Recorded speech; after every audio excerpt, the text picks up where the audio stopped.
कहने वाले थे। नात लिखने का इतना शौक था कि उन्होंने फांसी के फंदे पे भी नात, यहाँ शायर लोग मौजूद है, उलमा लोग मौजूद है, नात लिखने के लिए या शेर लिखने के लिए यकसुई चाहिए, ज़हनी सुकून चाहिए, अंदाजा फरमा इत्मीनान चाहिए।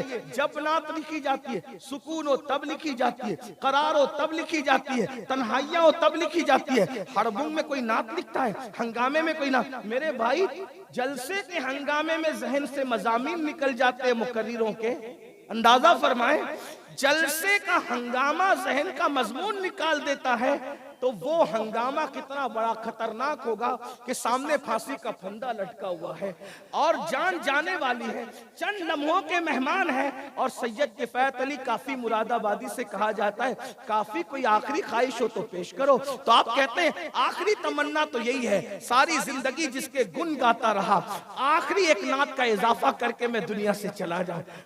फांसी का फंदा देखकर जो नात लिखता है और उसके बाद ना कोई अदबी गलती नजर आती है, ना कोई इश्क में कोई थोड़ा सा कमी नजर आती है, अल्लाह अकबर, फांसी के फंदे को देखकर भी सुकून कितना है काफी को, अल्लाह अकबर, कि उस नात को आज भी पढ़ो तो मजमे में हंगामा हो जाता है। ऐसा लगता है अदब और इश्क दोनों एक दूसरे के गले मिल रहे हैं, इश्क की मेराज हो रही है। और किस शान से लिखा, उर्दू अदब की तारीख पर एहसान कर दिया कहते हैं। और उसके बाद पैगाम भी दिया, एक नात है चंद अशार की, उसमें इश्क भी है, आखिरत भी है, चैलेंज भी है, पेशिन गोई भी है, सारी चीजें काफी ने समो दी है। कहते हैं कोई गुल बाकी रहेगा ना चमन रह जाएगा, कोई गुल बाकी रहेगा। ओ हमें मिटाने वाले अंग्रेजों, काफी कह रहे कोई गुल बाकी रहेगा ना चमन रह जाएगा, पर रसूलुल्लाह का दीने हसन रह जाएगा। अतरसो कम ख्वाब की पोशाक पे नाजा न हो, इस तने बेजान पर खाकी कफन रह जाएगा। हम सफीरों पाक में हैं, कोई दम का चहचहा, बुलबुलें उड़ जाएगी, सूना चमन रह जाएगा। जो पड़ेगा साहिबे लौलाक के ऊपर दुरूद, आग से महफूज उसका तन बदन रह जाएगा। नाम शाहाने जहां मिट जाएंगे लेकिन यहाँ, नाम शाहाने जहां मिट जाएंगे लेकिन यहाँ, हश्र तक नामो निशाने पंजतन रह जाएगा, नामो निशाने पंजतन रह जाएगा। और कहते सब फना हो जाएंगे, सब फना हो जाएंगे, सब फना हो जाएंगे, काफी वो लेकिन हश्र तक नाते हजरत का जबानों पर सुखन रहेगा। नारे तकबीर, नारे रिसाला, मजहबे इस्लाम, मसलके आला हजरत हुजूर सैयद अमीरुल कादरी साहिब इब्राहिम, नाते हजरत का जबानों पर सुखन रहे। जब ये नात सुनी है अंग्रेजों को गुस्सा आया, कहा इसको ऐसे नहीं मारेंगे, बड़ा आशिक बनता है, इसको ऐसे नहीं मारे। फिर कोयले को गरम करके इस तरी में रखा और इस तरी में रखने के बाद काफी के बदन पर वो गरम गरम इस्त्रियां चला दी गई। इधर इस्त्री चली और इतने पक्के आशिक थे, इस्त्री चलने पर भी कहते थे अगिस्ना या रसूल, किसी और को नहीं पुकारा। रे क्यों पुकारे किसी को? इसलिए कि औरों तक तो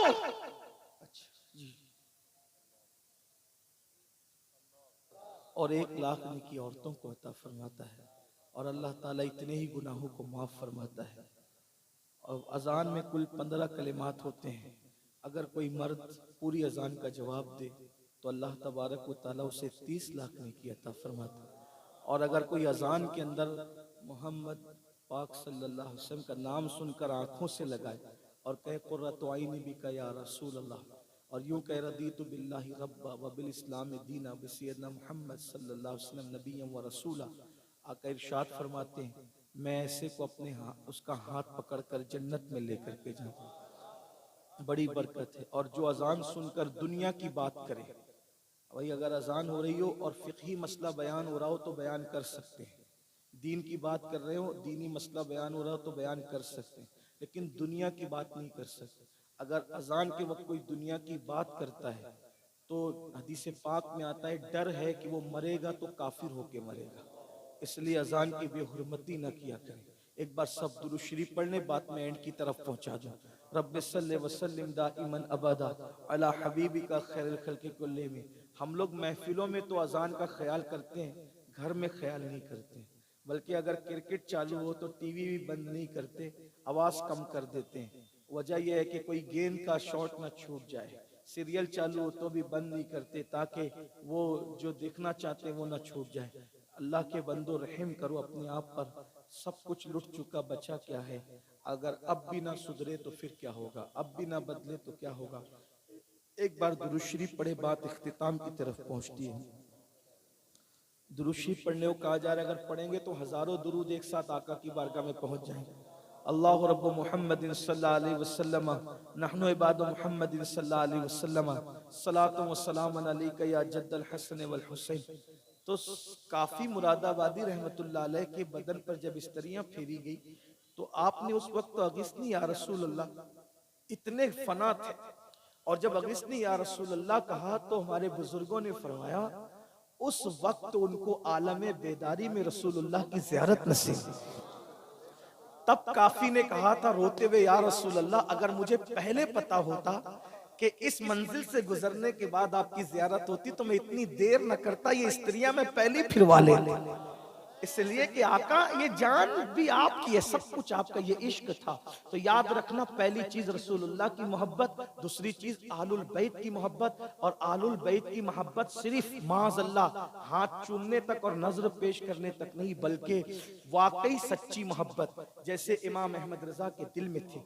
इमाम अहले सुन्नत, मैंने ऐसा आशिक अहले बैत कम ही देखा है जिसके घर बेटियां भी पैदा होती है तो नाम रखते हैं कनीज हसन, कनीज हुसैन, मुस्तफाई बेगम, मुर्तजाई बेगम। अंदाजा फरमाए, मैं नहीं समझता किसी के घर में ऐसे नाम हो। और बाप दादा यानी जिसकी असल भी नबी और आले नबी की आशिक है और जिसकी नस्ल भी नबी और आले नबी की आशिक है। अल्लाह अकबर। लेकिन बल्कि इमामुल मुतकल्लिमीन उनके वालिद अल्लामा नकी अली खान रहमतुल्लाह अलैह ऐसे फना थे इश्क अहले बैत और इश्क रसूल में। आप अपनी किताब में लिखते हैं कि जो रसूलुल्लाह की औलाद को देखकर एहतराम के लिए उठ के खड़ा ना हो, अल्लाह उस शख्स को ला इलाज बीमारी में मुब्तला फरमा दे। तफसीर अलम नशरा में आपने ये हदीस लिखी है कि जो हुजूर की आल की ताजीम के लिए खड़ा हो, अल्लाह उसको ला इलाज बीमारी में मुब्तला फरमा देगा। ये उन लोगों का हाल था। इमाम अहले सुन्नत की कैफियत ये थी, ईद की नमाज पढ़कर कभी अपने माँ बाप को पहले सलाम न किया, बल्कि सैयदों को ढूंढते थे, पहले उनको सलाम करके ईद की मुबारकबाद पेश करते थे, उसके बाद अपने माँ बाप को ईद की मुबारकबाद पेश करते थे। ऐसा आशिक रसूल हमारे दरमियान था। अल्लाह अकबर। था क्या, बल्कि है। अल्लाह अकबर। और उनके इश्क ने उनको बहुत बुलंद कर दिया, इतना बुलंद किया कि आज उनका नाम सुन्नियत की पहचान बन गया। और उनका हाल ये है कि सब उनसे जलने वालों के गुल हो गए चिराग, अहमद रजा की शम्मा फरोजा है आज भी। तो लेकिन एक बात मैं अर्ज करूं, इसमें जुमला जरूर ऐड करूंगा, लेकिन अहले बैत की मोहब्बत के नाम पर किसी सहाबी की तौहीन नहीं की जा सकती, किसी सहाबी की बेअदबी नहीं की जा सकती। याद रखना और अच्छी तरह याद रखना, अहले सुन्नत के नजदीक एक आंख अहले बैत, एक आंख सहाबा। हम लोग काने नहीं है बल्कि दो आंख वाले हैं। और एक दामन, एक हाथ में अहले बैत का दामन, एक हाथ में सहाबा का दामन। हम लोग लूंजे नहीं है बल्कि दो हाथ वाले हैं। और मेरे इमाम कहते हैं जिनकी दो आंखें और दो हाथ सलामत है फिर उनका बेड़ा भी पार है। कहते हैं अहले सुन्नत का है बेड़ा पार, असहाबे हुजूर नज्म है और नाव है इतरत रसूलुल्लाह की। कुछ लोग हमसे ये कहते हैं कि तुम लोग सैयद होकर सियादत को रुस्वा करते हो और फुला की तारीफ करते हो और फुला की तारीफ करते हो और सहाबा को पेश करते हो। हम कहते हैं हम पाबंद अपने बाप दादाओं के, हम जलसों के माहौल के पाबंद नहीं, हम लिफाफे के वजनी और हल्के होने के पाबंद नहीं, हम लोगों की खुशी और गम के पाबंद नहीं, हम अपनी अस्लाफ के पाबंद है। मैं बस इतना जानना चाहता हूं, जिनको रसूलुल्लाह ने माफ कर दिया, ला तसरीबा अलैकुमुल यौम फरमाकर, जिसको हुजूर माफ कर दें, उम्मती का हक बनता है कि वो उनका हिसाब किताब करेगा। जिनको इस्तिंजा की सुन्नतें नहीं पता वो सहाबा का हिसाब करेंगे। अल्लाह अकबर। और एक बात मैं आपसे अर्ज जरूर करना चाहता हूँ, बुरा जिसको लगे वो 2 रोटी घर जाके ज्यादा खाएं, लेकिन बात हमें आपकी रजा की नहीं, अल्लाह की रजा की है। एक बात अच्छी तरह याद रखना, जो इशारे किनाए में सहाबा की गुस्ताखी करेगा ना उसका फर्ज कबूल किया जाएगा ना उसका नफल कबूल किया जाएगा। इसको अच्छी तरह याद रखिएगा। और ये भी याद रखिएगा, आका ने जिसको माफ कर दिया है हम उसके बारे में कुछ नहीं कह सकते। अब अगर आप कुछ कहना चाहते हैं तो इसका मतलब ये है हुजूर जिसको माफ कर रहे हैं आप उसको माफ नहीं कर रहे हैं, तो इसका क्या मतलब हुआ कि आप अपने नबी से आगे बढ़ना चाहते हैं, आप अपने नबी पर अपनी मर्जी को मुसल्लत करना चाहते हैं। फिर आप कहते हैं नहीं वो तो रहमतुल्लिल आलमीन थे। बिल्कुल वो रहमतुल्लिल आलमीन थे, लेकिन हुजूर अलैहिस्सलातु व तस्लीम की मर्जी पर अल्लाह अकबर जब कुरान मुकद्दस जब वो रजा का इजहार करता है तो हम कौन होते हैं नाराजगी का इजहार करने वाले। और याद रखना, जिनके अपने खुद के कुरान मुकद्दस के हवाले से मखारिज दुरुस्त नहीं है, जो कुरान की 4 आयतें सही नहीं पढ़ सकते, वो सहाबा के बारे में बातें करते हैं। जो सिहाए सित्ता भी मखरज से नहीं कह सकते वो लोग सहाबा के बारे में बातें करते हैं। नहीं नहीं, एक बात आपको कहूं, बहुत प्यारी बात कहते हैं, कुछ लोग कहते हैं हम कादरी हैं फिर भी हम ऐसा करेंगे, हम चिश्ती हैं फिर भी हम ऐसा करेंगे। मैंने कहा अगर कोई ये कह दे कि गौस पाक के मुरीद तो बिगड़ गए थे, गौस पाक के मुरीद तो बिगड़ गए थे, तो ये उलमा भी मेरा साथ नहीं देंगे और आप भी मेरा साथ नहीं देंगे। और वैसे मुझे ये कहना भी नहीं है क्योंकि मैं तो कट्टर और मुतासिब किस्म का कादरी हूँ। हम तो कादरी ऐसे हैं अल्हम्दुलिल्लाह। लेकिन एक बात आपसे कहता हूँ, अगर कोई कहे बफर्ज मुहाल, अगर कोई कहे कि गौस पाक के मुरीद बिगड़ गए थे, आप कहेंगे ये नहीं हो सकता। क्यों नहीं हो सकता? क्योंकि गौस पाक ने फरमाया मैं मेरे मुरीदों को तौबा के बगैर मरने नहीं देता। तवज्जो फरमाए, गौस पाक कह रहे मैं मेरे मुरीदों को तौबा के बगैर मरने नहीं देता। यानी जो भी मेरा मुरीद होगा उसको मेरी निस्बत की वजह से तौबा की तौफीक होगी। अरे नादान, जब पीरों के पीर बड़े पीर गौस पाक का मुरीद बगैर तौबा के नहीं मरता तो रसूलुल्लाह के मुरीदीन बगैर तौबा के दुनिया से कैसे जा सकते हैं? तुम्हें गौसे पाक के फैजान पर यकीन है, रसूलुल्लाह के फैजान पर यकीन नहीं है। फिर उसके बाद अगर कहते हैं कि हम चिश्ती है तो गरीब नवाज सरकार ने गरीब नवाज सरकार के बारे में बाबा कुतुब कहते हैं कि अक्सर गरीब नवाज आंखें बंद करके बैठते थे और जिस दिन आंख खोलकर जिस पर नजर डाल देते उसको वली बना देते थे। नादान, जब गरीब नवाज की निगाह में ये फैजान है तो उनके नाना मोहम्मदुर रसूलुल्लाह की निगाह का आलम क्या होगा? इसलिए मुंह खोलने से पहले कुछ सोचा करो। तो अहलुल बैत की मोहब्बत हमको सिखाने का। और तीसरी बात और आखिरी बात फरमाया, अपनी औलाद को कुरान की तालीम दो, तालीम कुरान आम करो, कुरान सिखाओ औलाद को। बल्कि कुरान की तालीम तो दूर की बात, हमें तो कुरान पढ़ना भी नहीं है। कितना बड़ा रोना है कि 60 से 70% मुसलमान है जिसे कुरान पढ़ना नहीं आता। सूफिया फरमाते हैं जिन्होंने दुनिया में कुरान पढ़ना नहीं सीखा, जब वो कयामत के दिन उठेंगे तो अंधे उठेंगे, उनकी आंखें नहीं होगी, वो अंधे उठेंगे। कितनी खराब बात है, सोचिए कितनी बुरी बात है। कुरान नहीं पढ़ना जान रहे हो, कुरान पढ़ो। कंप्यूटर सीखते हो, मोबाइल सीखते हो, तजारत करना सीखते हो, सब सीखते हो। कुरान सीखने में क्या लगता है? 3 महीने अगर किसी अच्छे हाफिजे कुरान के साथ बैठ जाओ, 5 पारे सही से पढ़ा दे तो 25 पारे तुम खुद ही से पढ़ सकते हो। इसलिए कुरान पढ़ना सीखो और अपनी औलाद को इतना इल्म सिखाओ जितना इल्म एक मुसलमान को सीखना फर्ज है, जितना इल्म एक मुसलमान के लिए सीखना फर्ज है। निकाह कब तक कायम रहेगा, क्या कहेंगे तो तलाक हो जाएगी, ईमान क्या है, कुफ्र क्या है, ये सारी चीजें हमारे छोटे छोटे बच्चों को भी आना चाहिए। इतना इल्म सिखाओ कि जितना फर्ज है। क्या फर्ज है? इमाम अहले सुन्नत ने फतावा रज़विया शरीफ में उसकी पूरी फहरिस्त बता दी है हमें कि कितना इल्म एक मुसलमान के लिए फर्ज है। इतना हर मुसलमान के बच्चे को इल्म होना चाहिए कि अगर नमाज का वक्त हो जाए तो हमारा हर बच्चा इमामत कर सके, मुसल्ले पे खड़ा हो सके। लेकिन अब तो हालात ये है कि निकाह की तकरीब में अगर कलमा पढ़ाओ तो मैं तो ये करता हूँ कि माइक अपने हाथ में लेके दूल्हा को बगैर माइक के पढ़ाता हूँ, क्योंकि मुझे लगता है कि हजारों के मजमे में इसको माइक दूंगा तो ये अपने बाप की और अपने खानदान की बेइज्जती कर बैठेगा, क्योंकि इसको कलमा पढ़ना नहीं आएगा। तो मैं माइक अपने मुंह के करीब करता हूँ, उसको बगैर माइक के रखता हूँ, क्योंकि निकाह के वक्त इनको सही कलेमा पढ़ना नहीं आता। मैं सोचता हूँ हैरत की बात है, हंसने की बात नहीं, कितनी अफसोस की बात है जो शादी के खुशी के मौके पर काजी के पढ़ाने से कलेमा ना पढ़ सके। जरा तवज्जो करिए, आप गौर फरमाएं, जो शादी में खुशी के मौके पर काजी के पढ़ाने से कलेमा ना पढ़ सके, वो मौत की तकलीफ की शिद्दत में क्या कलेमा पढ़ सकेगा? अंदाजा तो फरमाए क्या हालात है। तो इसलिए अपने बच्चों को सब सिखाया, दीन सिखाइए।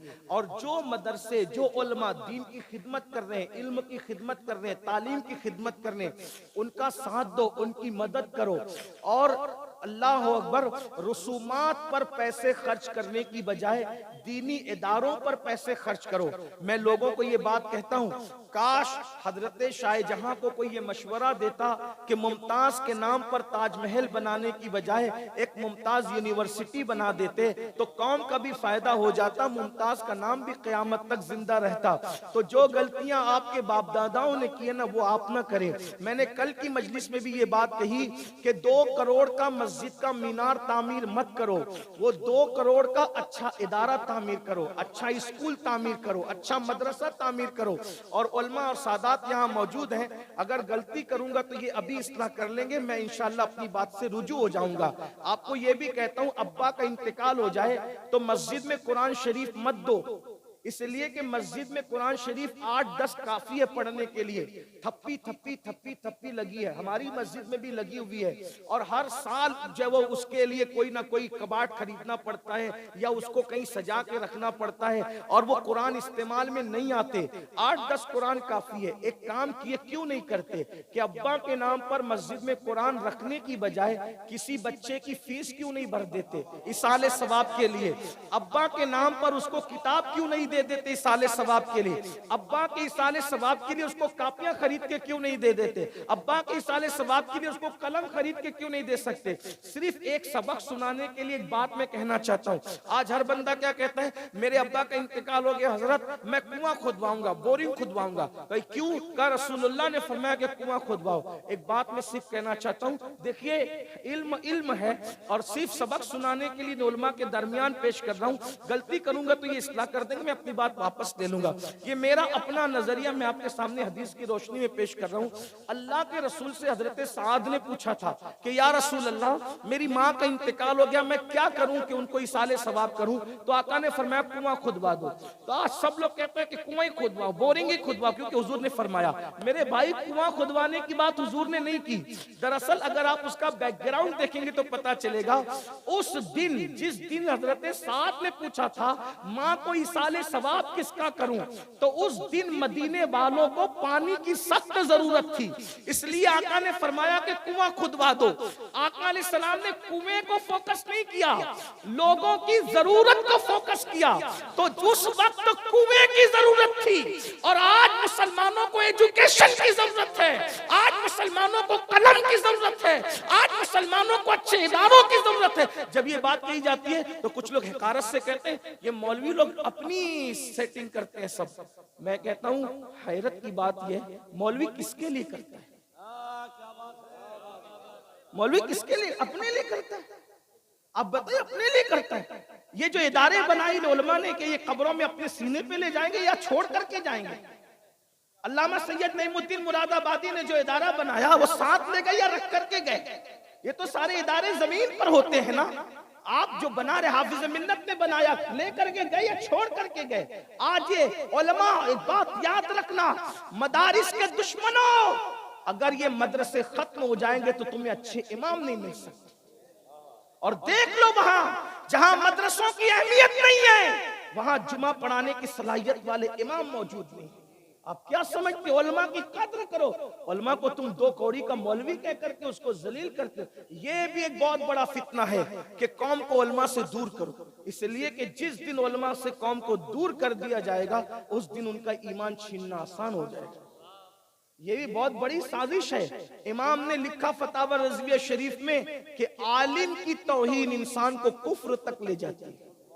आप क्या समझ रहे हो?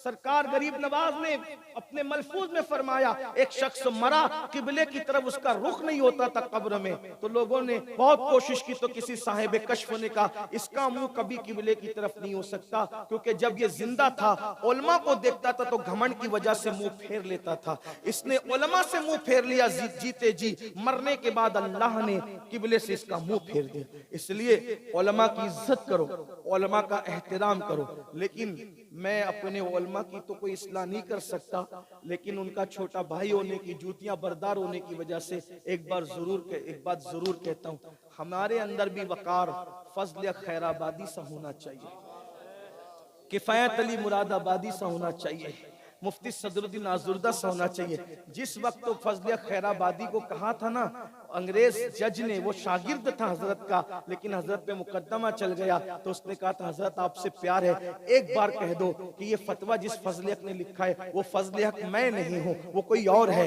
मैं आपकी जान बचा लूंगा। फजल खैराबादी ने कहा था मैं जान तो बचा लूंगा, लेकिन एक दिन मौत जरूर आना है, फजल हक को एक दिन मौत जरूर आना है, झूठ बोल के जान बचा लूंगा, लेकिन फतवे की आबरू चली जाएगी, फतवे पर से एतबार चला जाएगा। मैं जान तो गंवा सकता हूं, लेकिन फतवे की आबरू खत्म नहीं कर सकता। ये वो लोग थे। और एक बात आई जो तलबा की दस्तारबंदी, आज उनसे भी गुजारिश करता हूं, अपने होलिये को कभी बदनाम मत होने देना, याद रखना, वरना इस होलिये में हर आदमी की बेइज्जती हो।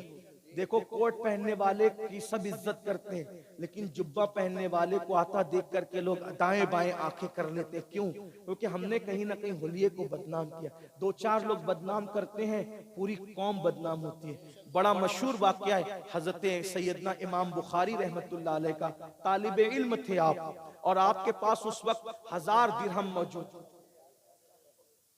थोड़ा सुन लो भाई, खत्म करना। देखिए वीडियो ही अहम है कितनी, जो हाँ, यानी कि जो लोग जलसे में अपने उलमा और अपने बुजुर्गों की बात न माने, वो घर जा करके क्या बात मानेंगे? सोचिए, ये बात कितनी अफसोस की है ना। एक बार अल्लाह के रसूल ने मिंबर पे बैठे हुए फरमाया साहबा से कि बैठ जाओ। अब्दुल्ला इब्ने मसूद मस्जिद के अंदर आ रहे थे, आप दरवाजे पे ही बैठ गए। लोगों ने कहा आप दरवाजे पे बैठ गए, कहा मुझे इससे कोई मतलब नहीं, मैं कहां बैठा, मेरे महबूब ने फरमा दिया मैं बैठ गया। उलमा नायबीन रसूल मानते हो, फिर उसके बाद भी आप क्या करते? अल्लाह रहम फरमाए। बहरहाल बात खत्म कर रहा हूँ। इमाम बुखारी का बचपना था, तालिब इल्मी का दौर था। 1000 दिरहम उनके घर से उनको मिले थे। आप वो 1000 दिरहम लेकर चले। दोस्तों जो चोर लोग होते हैं ना, चोर लोग, जैसे आप कहीं जाएंगे और जो पॉकेट मार लोग होते हैं वो जेब को देखकर अंदाजा कर लेते हैं कि होगा कितना, वो जल्दी वो धोखा नहीं खाते। आदमी देख के अंदाजा कर लेते हैं इसके पास कितना होगा, थैली देख के अंदाजा कर लेते हैं। तो चोर लोग बड़े माहिर, हर आदमी अपनी फील्ड में माहिर होता है, उसको समझता है सब कुछ। तो एक चोर ने उनको देखा, लुटेरे डाकू ने, और देखने के बाद अंदाजा किया इस बच्चे के पास 1000 दिरहम। भाई वो तो दिरहम थे, छुपाए तो जा सकते नहीं थे। इमाम बुखारी बचपना था, कश्ती में बैठ गए, वो भी कश्ती में बैठ गया। जब कश्ती बीच दरिया में पहुंची तो पहुंचने के बाद उसने शोर किया मेरे 1000 दिरहम गुम हो गए, गुम हो गए, गुम। तो उसको ये लगा कि भाई सबको चेक किया जाएगा, बच्चों के पास 1000 तो होते नहीं है, तो इसी को चोर ठहराया जाएगा। सबको चेक किया, आखिरी में इमाम बुखारी की बारी है, या बच्चे थे, उनको चेक किया तो भी दिरहम नहीं निकले। जब आप कश्ती के जरिए किनारे पहुंचे तो वो चोर, वो डाकू भी किनारे पहुंचा। उसने कहा बच्चे सच बता, तेरे पास 1000 दिरहम थे ना? कहाँ थे? कहा फिर मिले क्यों नहीं? कहा मैंने जब तूने चोरी की बात की ना तो मैंने दरिया में डाल दिया 1000 दिरहम। 1000 दिरहम तूने दरिया में डाल दिया? कहा मुझे यकीन था कि तूने जो साजिश रची थी कि बच्चे को चेक करेंगे तो बच्चे के पास जब 1000 मिलेंगे तो चोरी का इल्जाम तो बच्चे पे आना है। तो कहा 1000 दिरहम कमाने कितनी मेहनत लगती है? कहा बात ये जरूर है कि मेहनत लगती है, लेकिन मैंने चूंकि उलमा का होलिया पहन रखा था ना, आलिमों का होलिये में मैं था, अगर मुझे चोरी का इल्जाम लग जाता तो वो कश्ती में बैठा हुआ कभी भी कोई बंदा इस होलिये वाले पर एतबार नहीं करता। मैंने लिबास का एतमाद बचाने के लिए 1000 दिरहम को खो दिया है। 1000 दिरहम तो मैं फिर कमा सकता हूं, लेकिन मैं अगर आबरू चली जाती तो आबरू कब कमाता? आता। तो उलमा अपना वकार मजबूत बना करके रखें, ऐसा नहीं कि कोई सेठ साहब का अगर सुसर बद मजहब हो तो हम उसका जनाजा उसके प्रेशर में आकर के पढ़ा दें, निकाह पढ़ा दें। नहीं, याद रखना अल्लाह की इज्जत की कसम, रज़्ज़ाक अल्लाह है, कादिर मुतलक है और इज्जत उसके हाथ में। हजरत महबूब लाई जब बादशाह कहता था कि मिलने आना चाहता हूं, फरमाया मुझे तो तेरी मेजबानी के आदाब नहीं आते, इसलिए मैं तुझे आने नहीं दूंगा, और मैं इसलिए नहीं आऊंगा कि तेरे दरबार के आदाब मुझे नहीं आते, इसलिए तेरे यहां भी नहीं आऊंगा। और मैंने खानका के 2 दरवाजे इसीलिए बनाए हैं कि एक दरवाजे से तू आएगा, दूसरे दरवाजे से मैं चला जाऊंगा, मुझे तुमसे क्या काम। ये गैरत थी उन लोगों में, इसलिए गैरत के साथ जियो, हमीयत के साथ जियो। जिनके पास दीन है दुनिया उनकी मोहताज है। और आपसे भी कहता हूं उलमा की इज्जत करो। आपके कान से में अजान से लेकर आपके अब्बा का निकाह पढ़ाने तक अगर कोई खिदमत अंजाम देता है तो यही उलमा है, जिनके बारे में पैसे आने के बाद तुम इन्हें 2 कौड़ी का मौलवी कहकर अपनी आखिरत बर्बाद करते हो। इसलिए उलमा पर तवज्जो दो, मदारिस पर तवज्जो दो। और आखिरी में ये भी आपसे कहता हूं कि आप मुकर्रिर और नातखानों को तो बहुत नवाजते हो। जो इमाम, मैंने बार बार इस इलाके में कहा, जो इमाम पूरा महीना नमाज पढ़ाता है उसको क्या नवाजते हो। मैं लोगों से कहता हूं अगर मुतवल्ली पगार नहीं बढ़ाता, तनख्वाह नहीं बढ़ाता, तो हर मुसलमान ये सोच ले कि मैं जुमा पढ़ने जाऊंगा तो हस्बे हैसियत इमाम साहब से मुसाफा करके उनको कोई नजर पेश कर दूंगा। कोई 50 देगा, कोई 100 देगा, तो जितना उनको मंथली नहीं मिलता ना, उससे ज्यादा जुमा के दिन नजराने में जमा हो जाएगा। और आलिम को देने से कम नहीं होगा, उलमा की खिदमत करने से कम नहीं होगा। इसलिए मेरी गुजारिश है, आप लोग हमें तो बहुत मोहब्बतों से नवाजते हो, 1 घंटे के लिए बुलाते हो, फ्लाइट से बुलाते हो, खिलाते हो, फूल भी डालते हो, हाथ भी चूमते हो, और आखिरी में इतनी सब खिदमत करके हाथ जोड़ के बोलते हो हजरत कोई गुस्ताखी होगी तो माफ करना। 1 घंटे के मेहमान के लिए इतनी इज्जत है। और जो महीने भर तक के आपकी गली कूचे में कभी पढ़ा रहा है, कभी अजान दे रहा है, कभी नमाज जनाजा पढ़ा रहा है, उसकी आपने क्या कदर की है। इसीलिए आपको बताऊं, अब आलिम लोग भी अपने बच्चों को आलिम नहीं बनाना चाह रहे हैं, क्योंकि वो जानते हैं जो दुख मैंने उठाए हैं मैं अपने बच्चों को उन दुख में क्यों डालूं। इसलिए ये हालात, अगर यही सूरत हाल रही तो आपको अच्छे इमाम नहीं मिलेंगे। और याद रखना, फिर आपको ऐसे लोग के पीछे नमाज पढ़नी पड़ेगी जिनको कुरान भी सही पढ़ना नहीं आता, जिनको इस्तिंजा भी सही नहीं, जिन्हें वुजू भी सही नहीं। इसलिए मदारिस को मजबूत करो। अभी हजरत अल्लामा मुफ्ती गुफरान साहब ने जो ऐलान किया कि 3रे मंजिले का काम हो रहा है, हम सब इस पे तवज्जो दें और सब तवज्जो दे करके इस काम को पूरा करने की कोशिश करें। अल्लाह ताला से दुआ करता हूं कि अल्लाह आसान फरमाए। हाँ इंशाअल्लाह आप कर दीजिए इसको। अगर आप हजरात में से कोई करना चाहता है तो अभी आप, बहुत खूबसूरत महफिल है, इधर सादात किराम, इधर माशाअल्लाह सुभान अल्लाह। अल्लामा मुफ्ती गुफरान साहब ने शुरू किया 11वीं की निस्बत से 11,000 मुफ्ती साहब की तरफ से माशाअल्लाह। हाफिज मोहम्मद समीर साहब की तरफ से 5,000 ईंटें माशाअल्लाह सुभान अल्लाह। एक कलम और कापी वगैरह ले लें और लिख लें। और इसी तरह से मेरी गुजारिश है कि सिर्फ कोई एक ही इदारा नहीं, आशिकाने रसूल की जितनी तंजीमें, जितनी तहरीकें, जितने इदारे काम कर रहे हैं, आप सबको सपोर्ट कीजिए, सबको आगे बढ़ाइए, ताकि दीन मजबूत रहेगा तो हम मजबूत रहेंगे। अल्लाह मजबूती नसीब फरमाए। सैयद अफरोज मियां साहब की तरफ से 11,000। अच्छा एक काम करें, मुझे भी आपने जितनी नजर पेश की है ये सब मैं मदरसे की नजर कर देता हूं। सुभान अल्लाह सुभान अल्लाह। नारे तकबीर, नारे रिसालत, मजहबे इस्लाम, मसलके आला हजरत हुजूर सैयद अमीरुल कादरी साहिब क़िबला, नारे तकबीर। ये हमारे भाई सैयद सलीम मियां साहब क़िबला की जानिब से 1000 रुपए, ये सब ऐसे ही, ये जो पैसे है ना, ये पैसे खींचने वाले पैसे हैं, ये इनमें मकनातीसियत है, कशिश है। और कभी अल्लाह के यहाँ क्वांटिटी नहीं देखी जाती बल्कि क्वालिटी देखी जाती है।